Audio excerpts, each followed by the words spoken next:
电磁炉不通电，就查这里。电磁炉主板，书本的故障描述是不通电。我们来看一下老铁的具体描述。换了电容啊，用400伏10微法的代换了450伏4.7微法的，这个应该没问题啊。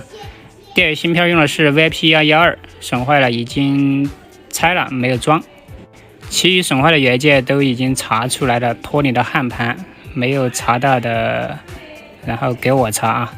放出一期维修视频。好的，电磁炉呢，大家都知道，数码管不显示，那么我们就描述它不通电。要是数码管显示呢，必须单片机要工作，单片机呢要得到5伏供电才能工作。这个5伏呢是我们的负电产生的，所以说我们一般电磁炉不通电呢都要检查负电部分。你看，作为老铁这个负电部分的元件已经损坏了，都断开了啊。估计其实这位老铁离成功也只差一步了啊。测量宝已经开路，测量老铁断开的二极管已经计算，22路的电阻外观看上去已经炸裂，实测已经开路。接下来我们顺道测一下桥堆和 IGBT， 实测 IGBT 没问题。这个整流桥老铁是把吸点都已经吸掉了的，实测一下没问题。好了，这样看来呢，我们只用修复这个负电应该就没问题了。正常来说，在修复负电之前呢，我们要跟这个单片机部分单独上一个5伏的电压，看一下它能不能正常工作。如果单片机因为这个电路的损坏冲击烧坏的话呢，那你恢复这部分也没有用。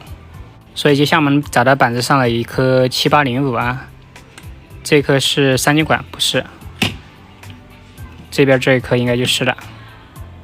看标示的 U37805，我们在它上边直接通过5伏，看一下2块单片机会不会工作。把控制板插上。好的，焊上输入线，接入5伏电源，上电。